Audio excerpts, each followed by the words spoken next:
Om Sai Ram. Good evening. Welcome to our Saturday talk time, face time, meeting time, getting together time, time to experience and express love. Uh, so, we came back last night from a very beautiful 10-day trip that uh, was absolutely unplanned, which I think by now most of you who know me and who have stayed and lived with me know that that's how life is lived without a plan of the limited mind, but flowing with the plan of the universal mind or the consciousness, because that's where the best plan resides. And I learned this lesson long time back, and I think that has been the most relieving part of this journey of knowing that you don't need to carry the load of the mind. So I'll talk about the journey that we did. It was this part of the sacred journeys that we have been undertaking, and so 2 days before the start of the journey, we did not know that this journey is going to materialize, because all I had planned was to travel to Bangalore for a visa appointment on the 14th. And it so happened that we got to know that some of our very close friends from England were in India and were actually in Bangalore on the 13th evening.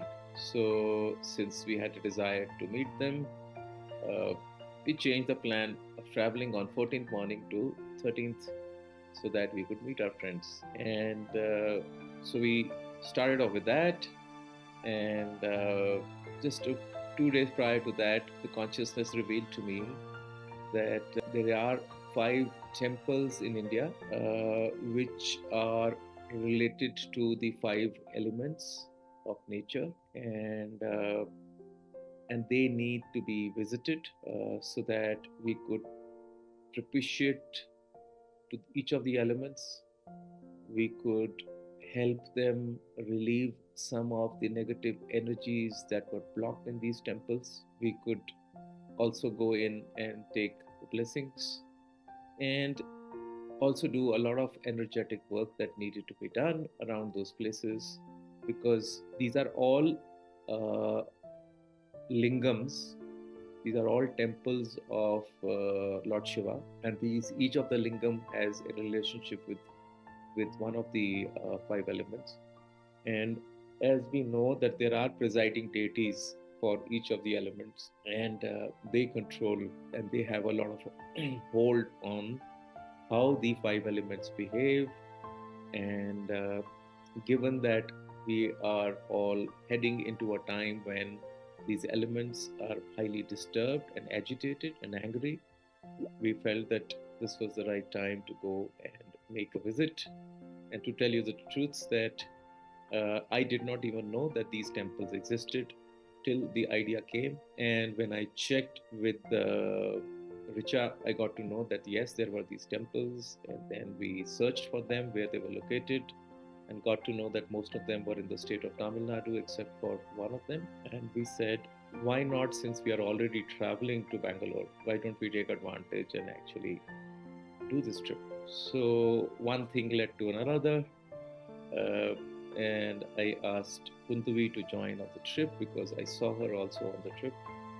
And there was another gentleman I saw on the trip with us, that was Praveen. And I thought I would call him to tell him about this plan and ask him if he could join us. But I got busy and I forgot to call him. And not surprisingly, uh, that morning that we were to leave, he called up. And I said, look, I know there is hardly any notice, but tomorrow we are planning to do this trip, and I would really like if you could accompany us. And he instantly agreed. So the four of us, were part of this trip. So he met us on 14th morning in Bangalore, and after my visa appointment in the afternoon, we drove straight away to Auroville, where Kundavi stays. And as you know, Auroville is an intentional community which was started by the mother who was the spiritual successor of Sri Aurobindo, the famous yogi. And it is a amazingly spiritual place. And it so happened that we got to know that on 15th morning, which is the Independence Day of India, also happens to be the birthday of Sri Aurobindo, and there were certain celebrations planned.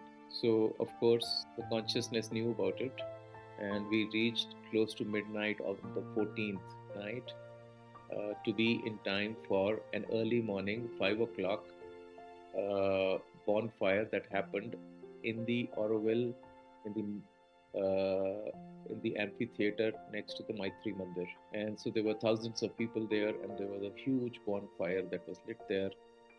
And at that bonfire, I experienced that all the negativity of the universe, all the negativity of our planet, we could release and we could offer it into the fire. So it was actually a physical Trikuti happening for us, and I could channelize a lot of this negative energy, which was stuck in the minds of people, which was stuck in the dark places, and we could actually, offer it into the physical fire for a change, because this negativity had to be cleared. So there was a mass and massive clearing that happened on that day. And after this meditation was done, we went into the Maitri Mandir for our meditation. And as we came out, on an instinct, I went to visit, uh, while everybody was under the banyan tree, I went to visit the site where the fire, the last remnants of the fire were still burning. It was, those hot embers were there. Something pulled me towards that fire. I just wanted to go and check out some things over there. And as I approached the fire, I could see a massive clearing had taken place, and I could see the energies had become much lighter. And as this was happening, I saw a lady over there, and she was clicking pictures. And of course, we are not allowed to carry our phones inside, we cannot take pictures there. Then I realized that must be someone, within Norwell, and somebody who had access to an SLR camera and had all the privileges and was clicking the pictures of the venue, because there was a beautiful decoration of flowers over there. And on an impulse, I saw this lady leaving, and I called on to her because I wanted to capture the photograph of the fire, or the remaining part of the fire. So I requested her, I said, "Is it possible for you to click a picture of mine with this fire?" She looked at me, and she said, "Okay." And she, took a picture. And then for some strange reason, she asked me to go to various places where the decoration was, and she started to take quite a few pictures of mine. And then in the end, she said, "How do I give these pictures to you?" I said, "You can send them to me on WhatsApp." And that's how she got my number. And by the time I went back and collected my phone, I had the pictures, and therefore the person's WhatsApp, and that's how I got to know her. We exchanged a few pleasantry messages, and after 2 days, when we were back, I met her again. So this was how our venue for the full moon meditation actually materialized. She was our host, and we enjoyed her hospitality, and she hosted this meditation session on 19th of August. So again, serendipity, synchronicity, everything happening by itself. And spending 2 days in Oroville, uh, we left for the first temple on the 16th. I think I shared with you that on 16th morning we went and meditated under the banyan tree, and we had a beautiful experience of, uh, you know, a almost DNA altering experience under the banyan tree, and where the banyan tree, while exuding all its strength, was also hollow enough to show its humility.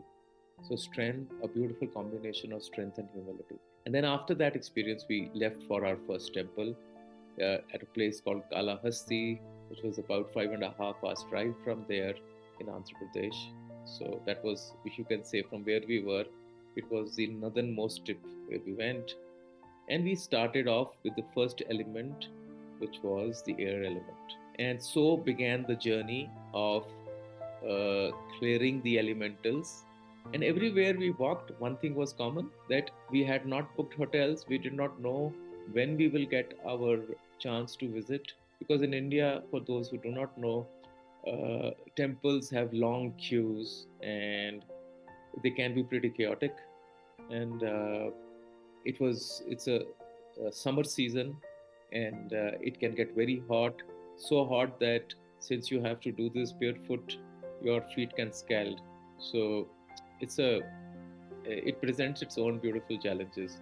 But however, uh, as we reached over there, it was as if a guy was waiting next to where we parked our car to take us there. And this was our experience constantly, that everywhere we went, everywhere without exception, there was someone waiting for us, as if a couple of them we had coordinated, but some of them were, completely unknown and uncoordinated. And yet everything was magical, that we did not have to stand in any queue in any of the 8 or 9 temples that we went to. I mean, actually, no, we went to 10 temples.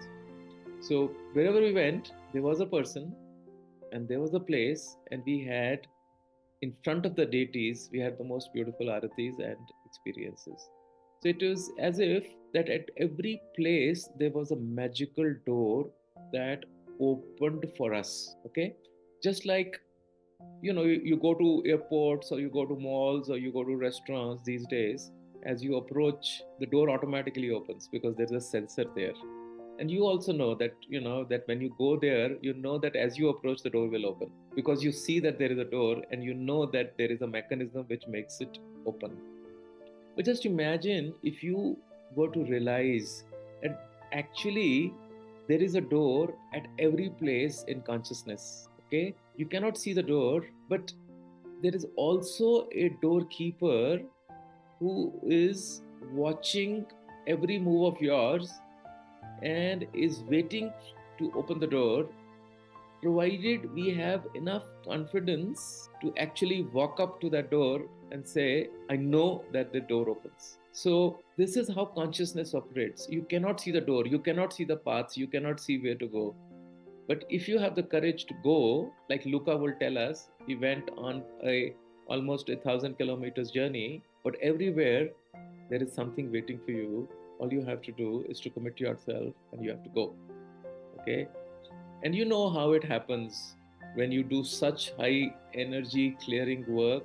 It does take a toll on your body, because when you clear, a lot of it comes through to you, and you have to deal with it. It's physically, it tests you, uh, but because you know that this work also needs to be done and somebody's got to do it, you are prepared for it, because it's part of your acceptance. You accept the consequences of what's going to come. And since you are ready to deal with it, it doesn't appear to be a challenge at all, because remember, there is a door on the other side as well, which is to assist you to deal with it also. So remember, consciousness never gives us anything that we cannot handle, that we cannot deal with. All the so called problems that we face in our lives, all the so called insurmountable challenges that we think that we have, they are all coming to us for a reason, only to check, are we going to chicken out? Are we going to cry? Or are we going to, with a smile, walk up to it and say, here I am ready, come, let's see what you have to offer. And then what happens actually? It steps back and says, this person is ready. I have nothing else to do. I just want you to make sure that, are you ready to walk up to these? Are you ready to face up to life? Are you ready to accept what's coming? And so today, when I look back after almost 10 days of constantly traveling, drove 3,000 kilometers in 10 days. And out of that, 4 days of rest, because we stayed for 4 days in Auroville in our two, patches. So that means actually we did 3,000 kilometers over 7 days, which is about 400 plus 450 kilometers a day. And yet we visited, and yet we did energy work, and yet we, had did everything else along with it. And yet it was not tiring, yet it was not punishing, yet it was the most enjoyable thing that we did. And we none of us felt overwhelmed. And we never had any hotel booked. At the last moment, as we would arrive, we would pick up a place. Okay. Because we knew that there was a plan, and we knew that there was a place, and we knew that there was a person, and we knew that the gods were waiting for us. And we knew that no matter what time we would go, we will get our share of darshans. And so it happened that almost at every different time we visited the temples and got our darshans. We did early morning 6 o'clock darshans in one temple. At one of them we got our darshans at about 11. At one we got at 3 o'clock. At one we got in the evening at 6, and one at 8:39 in the night. So, because we are open, because we are flexible, because we don't have a plan, and we know and we are willing to go with the universal plan, everything starts to happen. No rigidity, no fixation, no me doing this, no me wanting this particular thing to happen. When that I-ness disappears, and when we merge with this flow, with this plan of the one consciousness, then everything starts to happen. Because remember, it was never my plan to uh, go to these temples, because I did not know that these temples existed. Even when I got to know that they were there, all I asked was, where are these temples located? Till now, in Wikipedia or anywhere, I have not read about these temples. So, other than finding their names, what were the names and what were their places? Even now, if you were to ask me their history, I don't think I will be able to tell you much. Other that clarity that I had to go there, and that certain people had to be with me on this journey.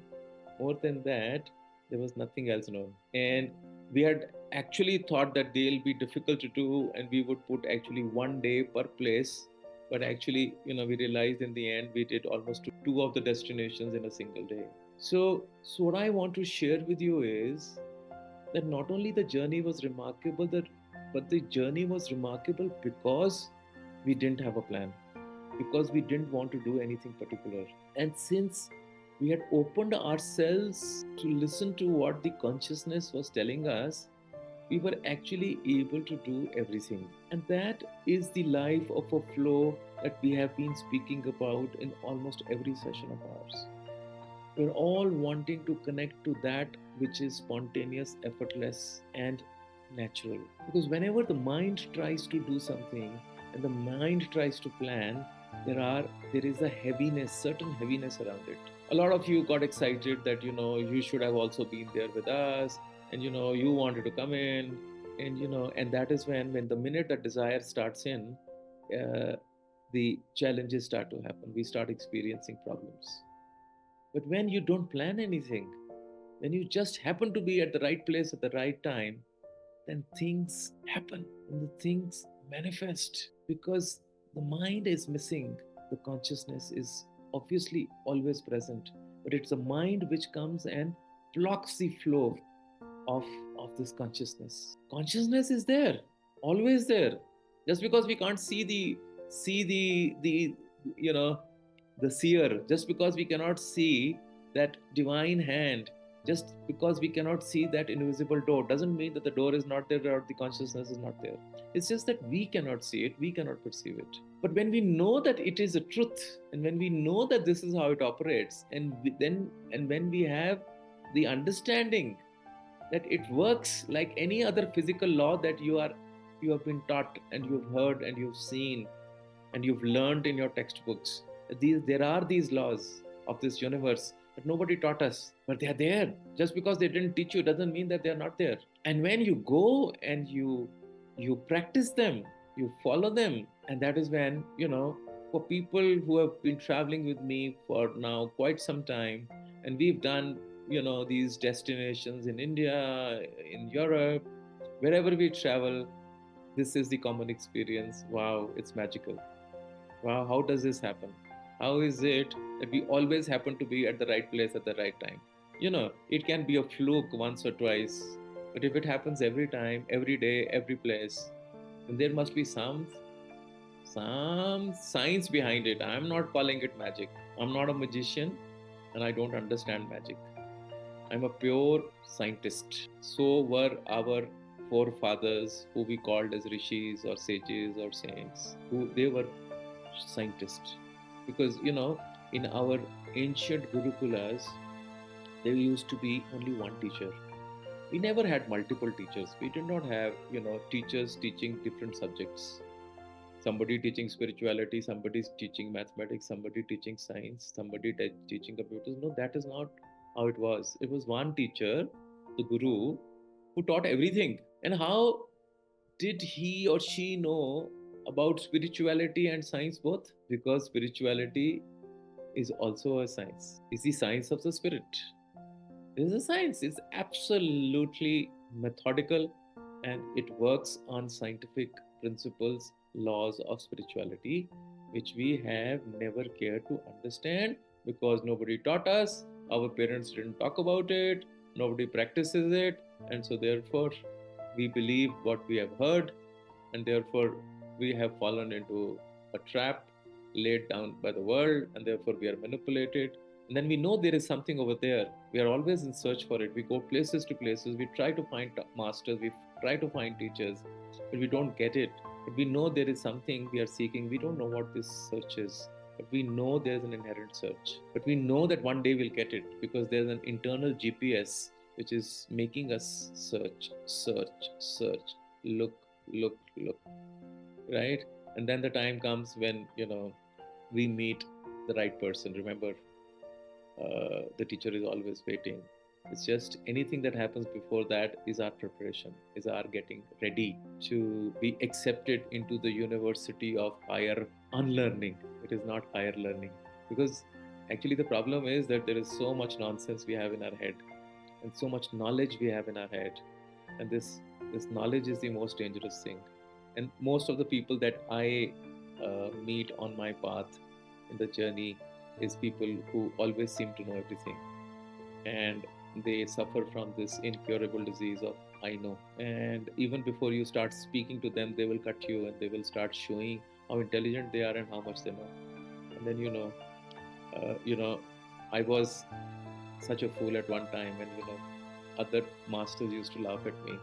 But that's how it is, and then you learn that when you go to a teacher, uh, you have to say, I don't know anything and I've come here to learn.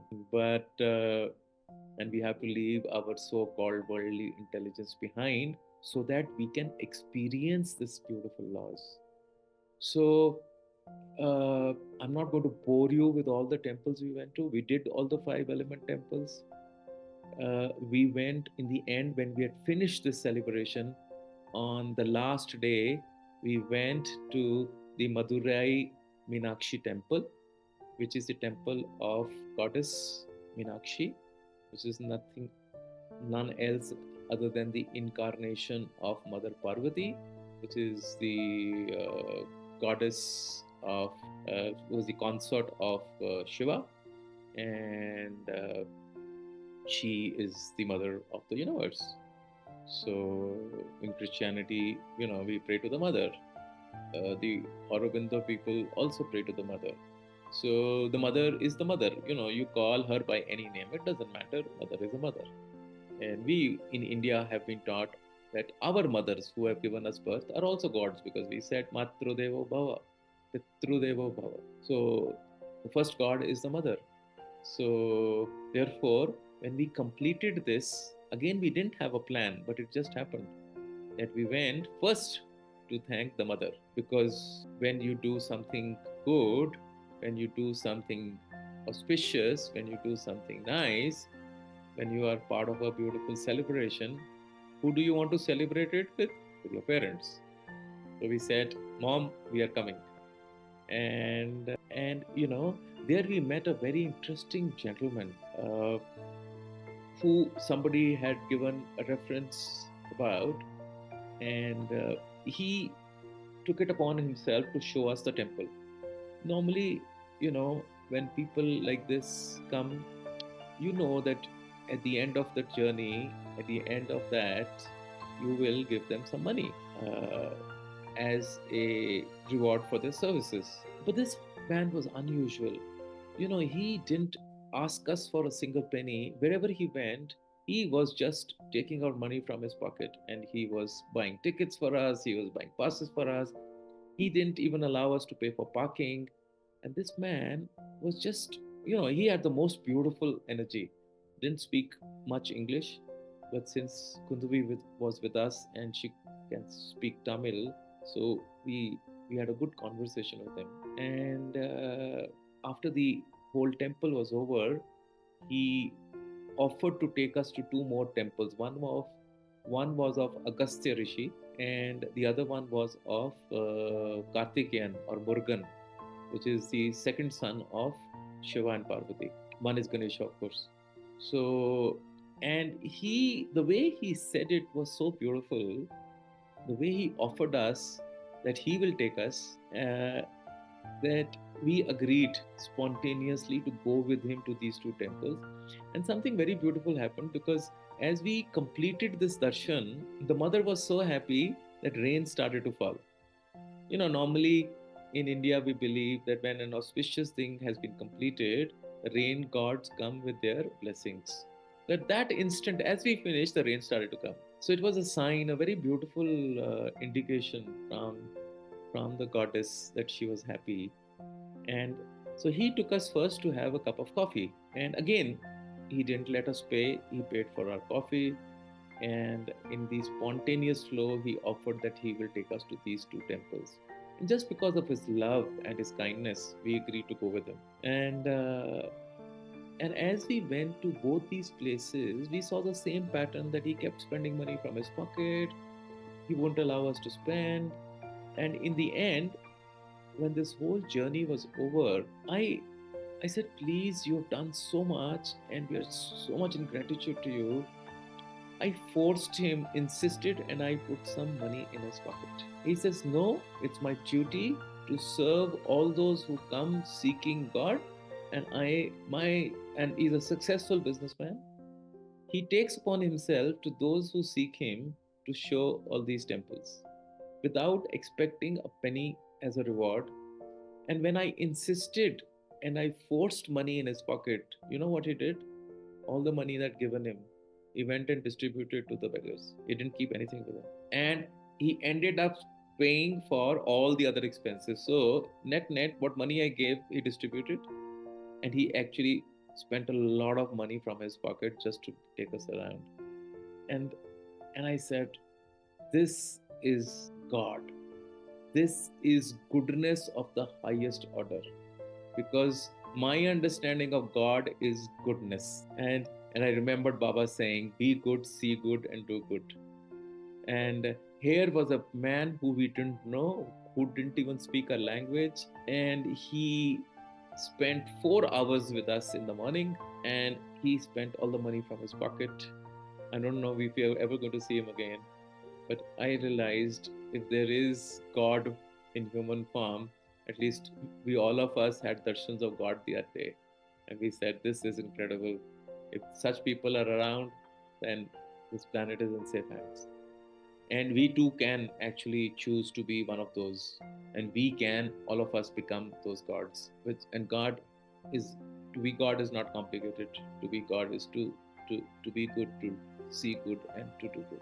So it has to be a way of life, despite all our challenges, despite all our complaints, despite all our discomforts, despite whatever we are going through. Goodness is a choice. Okay? And we can definitely choose to practice it at any point of time or at all times. It's completely our choice. So this was our first celebration to go to the mother. This was in Madurai, and by about, I think, 10:30 odd, we finished those morning darshans in these temples. And then we went for breakfast. Then we went to our hotel. We packed our stuff, because normally in India the checkout time is 12 noon. So around 12 noon we checked out, and we realized that our last destination was Rameshwaram. It is at the edge of the ocean. So it's actually an island, and this is where a Jyotirlingam is there. This is that lingam which was installed by Lord Rama and his wife, his consort Sita, for propitiating Lord Shiva. And we thought that we must go now to the Father and also pay our gratitude for this beautiful sacred journey that happened without plan and happened so smoothly without a hitch. It was as if God was carrying us in his or her hands, and we had the most beautiful, energetic experiences. So we went to Rameshwaram, and again, it was an incredible experience to be there and experience that as if the whole temple was waiting to receive us. That this has been the experience that we've been having. It's like everywhere, everybody's saying you're so lucky. Nobody gets to see the God so easily, and we all our inner experience was that this was not our plan. This was someone's plan and someone's invitation, and we were just performing that act. We just happened to be there, and we just were present to that moment. So what I want to tell you is, friends, that these invites are for those to whom they are meant for. We should never feel that we are left out or I should have been there. Oh, I missed it. No, it's not like that. We are all, when we were traveling, you all were with us. Physically, some are chosen to do some work. Okay? The choice is not a man-made choice. For example, Sonia joined us after the two temples because she was in any case coming to Kunur to be with me, to spend a few days here. And in fact, as she landed in Coimbatore, she didn't even know where the taxi is going to take her. I had just told her a cab will be waiting outside for you and will take you to where we are going to be. Because our plan itself was so nebulous that we did not know where we were going to call her. So till the last moment, it was all, and that's how we were. We were always adapting to a new plan. We never had a plan, and whatever we would think of broadly, we will do the next day, something else would happen. But because we created the room for such an energy to move in, when we become flexible in our life, when we become open in our life, when we are in choiceless awareness, when we say yes to life, everything starts to happen for us, right? But if we start, blaming and forcing and trying to make things happen, there are some of us who are constantly trying to make things happen, and therefore they create chaos around them. They're always disappointed, or they're highly excited. So I've seen that the work of the mind is such that it gets us into these eddies and loops and currents of likes and dislikes. If you step away from likes and dislikes, if you step away from having a plan for yourself, and if you allow yourself to merge with that universal plan, you will never have anxiety. A lot of you tell me, we get stressed, we have anxiety, we cannot do this. It's because you're trying to do something. When I started to travel before that, for the last 1 month, I've been having a extreme pain in my left knee, and so that week I was to go for physiotherapy is when I went for my travel. And last night or night before we traveled, my knee was swollen like a ball. So, and in India, the temples are huge and big, and you have to travel and you have to walk a lot. But so what? So what if there is a physical challenge? So what if the energies are throwing so much that your body is not able to handle? So what? Because you're able to do this because you dissociate yourself from the mind and your feelings and these experiences. You have to step aside. You have to do this as a witness. You have to do this with complete detachment, that you happen to be here, and you were led into this, and you did what had to be done. Nothing more, nothing less. And when you look back at the statistics of it, you realize that there was a perfect plan. We started on a Friday and we ended on a Thursday night, right? Thursday, we believe, is Baba's day, is a day, when we close on to things. So we ended exactly 1 week and we closed it on, our journey of these 10 temples were done in in in 7 days, starting on a Friday, ending on a Thursday, ending up with appreciating to the mother and the father. This was not, we never thought about it, but it happened like that. And like that, the others have noted down that at every place there was a synchronicity waiting. So much of synchronicity that it becomes a habit with you. It becomes a way of life for you. And you know that if that is not there, then there is something missing. If there is any heaviness or anything not happening, is because you're trying to put your mind to it. So we traveled from the Nilgiris, which are called as the Blue Mountains. We did propitiation of all through. We did propitiation of Shiva, because Shiva is the lord of uh, dissolution, of the change, which is what we are finding this whole planet into at this point of time. And he is called the Nilakantha. He is shown always depicted as blue in color. So from the Blue Mountains, we propitiated the blue god, and at where the Nataraja temple is in the dancing Shiva, that is the only temple in India where there is Shiva, and the next temple on the side is of Mahavishnu in a lying form, and a temple of Brahma. So all the three are together, and it controls the space element or the ether or the sky. So we met with Mahavishnu over there, again the blue god, right?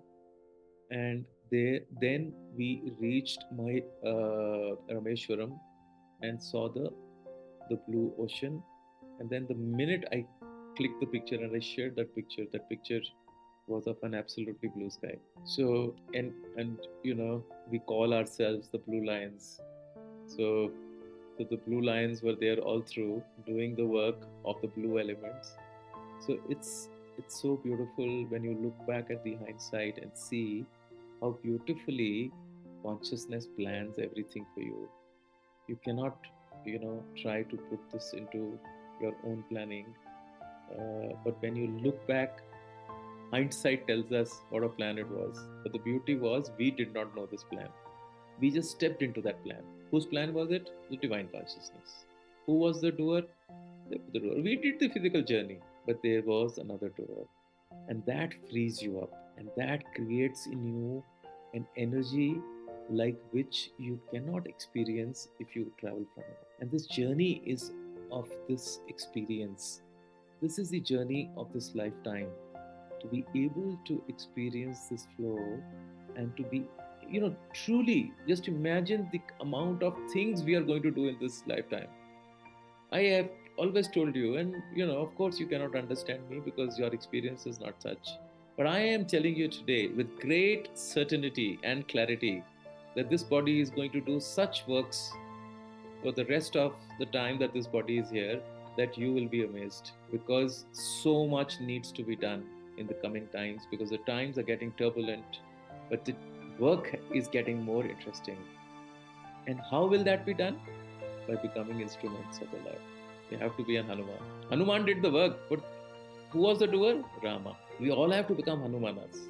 We have to carry the love of the Lord in our heart, and in the name of the Lord, we will do anything. So we do work for Krishna, we do work for Rama, we do work for Mother, we do work for Christ. Because who's Christ? Christ is in my heart. I am Christ.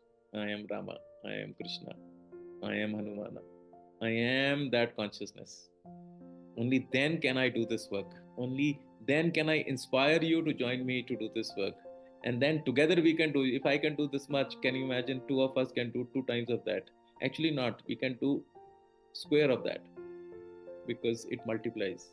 And if many of us join together, just imagine the kind of work we'll be able to do. How quickly we'll spread this love around. How quickly we will transform this consciousness, because consciousness has to be transformed. The time has come. And we must do it together. And that's the task that we have at hand. But those who keep thinking with the mind, and those who keep, contemplating and, planning and calculating and cursing and, and blaming and, thinking that we are at the wrong place and, they can just, remain there, because they will just keep creating problem after problem for themselves. If you let yourself be, and if you allow that energy to work through you, that energy to work through you, what are we? We are just carriers of that. We are instruments of that. Then we become one with it. Then there is no differences. Then there's no difference between Hanuman and Ram. There's no difference between Krishna and me, because it's one consciousness, right? So how can there be two? And then you see the magic happening. And that's when we dance with life. And that is why in the outer world, this dance of destruction is happening, only so that we can appreciate this inner dance. You see, otherwise, what's the joy? Otherwise, you won't even want to experience the inner joy, because outside, if everything is okay, and your banks are full with money, and you have all the luxury in the world, and you have everything, then why would you actually want to look inside? Everything is so good. If these wars are not being fought, if people are not at their throats, why would we want to experience something else? Which, as I said, the door has always been there. The opener of the door is also there. The doorman is there, but since we cannot see it, we don't know. To make us see only this is happening, to make us experience that ultimate, is why this world is going through what it has to. Because otherwise, we are not ready to see it. We are not ready to acknowledge it. We are not ready to accept it. We are also stuck in our comfort zones. Because we are comfortable, we don't grow. Because we are so happy with what we are getting, and we have our habits. So when people travel with me, of course, those who have had this opportunity, I push them, I elbow them, I do everything to make them come out of their comfort zones. Because that's where the learning is going to come. But if you like your rice in a certain way, and if you want your food in a certain way, if you want to sleep in a certain way, if you want to, then I'm sorry. So my job is, I'm a great catalyst for change. And I've learned that those who get comfortable, they get stuck, they become rigid. And there's no path for being rigid. You have to keep finding your path.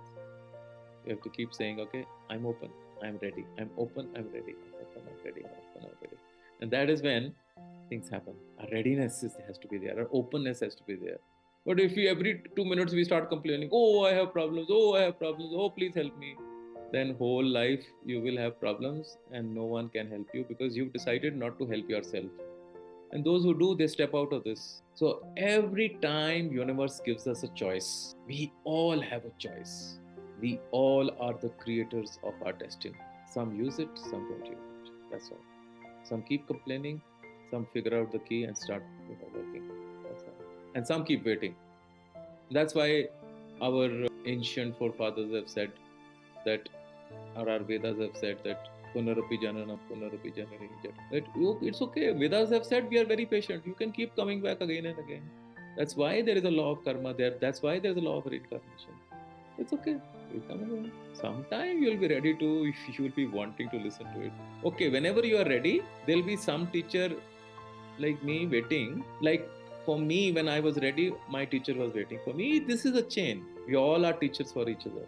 I also learn, as I've said, you all have been teachers, because I've learned so much from you.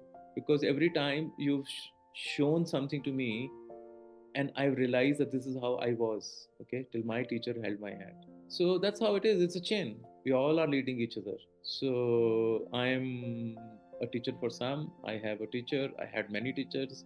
Similarly, tomorrow you will be a teacher to somebody, and that's how the chain goes on, right? It's a it's a relay race. It's a tag team. We're all team players. Sometimes somebody leads, sometimes somebody else leads. How does it matter? But if you're stuck, no, I'm the teacher. I want to be in the lead. Okay, good. Go. Become worthy to be a teacher. That's what we want. See, like every father or every mother and father, what do they want? The beauty about parents is what? They always want their children to be better than them. Yes, no, isn't it? They all want their children to be better than them. Similarly, is with the guru, is the teacher. The guru wants the student to be better than him or her. So, and they always, can you imagine? Rama could do everything himself, but he got a Hanuman in the act. And Hanuman became so popular that, they say that in India, there are more temples of Hanuman than of Rama, right? But who made Hanuman? Who's Hanuman? Hanuman is nothing without Ram. But what does Ram do? Ram says, Ram doesn't even know how to repay Hanuman for whatever he has done. So what does he do? He says, I give myself to you. God gives himself to you when you do willingly, eagerly, happily, joyously the work for God. And then God becomes one with you. And to everybody else, Rama tried to, give, and Sita, they gave them gifts, valuable gifts, and they said, "Thank you for your services." But he said, "There is nothing I can do." But who made him do was Rama. Who gave him all the powers? It was Rama. So just imagine what a win-win deal. You get all the powers of God so that you can do the work for God, and whose name it comes, it's your name. Now it's up to you. Would you want to be strong like that tree, but yet be humble or not? Hanuman was so strong that he was the ultimate icon of humility. He was always sitting in the feet of his Lord. All he wanted to do was to serve his Lord. So there we are. We just did a small journey only. As I said, this is just trailer. So much is coming in future because somewhere someone found us willing and eager to do what needs to be done. So, and I tell you, the times are such that as many can raise hands and come together, this world will be a far happier place. Because remember, even if we believe it or not, we see it or not, we like it or not, but everybody in this universe is our brother and sister. We are all related to everybody else. So you may not see them as your relatives, you may not see them as your brothers and sisters or your mothers and fathers, but they are actually. So whatever you're going to do is going to be doing for them, and that can be done only by that person who understands and knows that this life is not for yourself. This is one of the truths that comes to you when you really go deep into this, that this life is never about ourselves. It's about the one consciousness. It's about that love that makes us do things like this. So thank you guys for being here today, and I love you all. And may this love continue to lead us and guide us and guard us. So, with that, thank you so much. Samastaloka Sukhino Bhavantu. Samastaloka Sukhino Bhavantu. Samastaloka Sukhino Bhavantu. Om Shanti Shanti Shanti. Let all the world and all the beings in all the dimensions and all the worlds and universes be happy and healthy. Let there be peace, peace, and peace.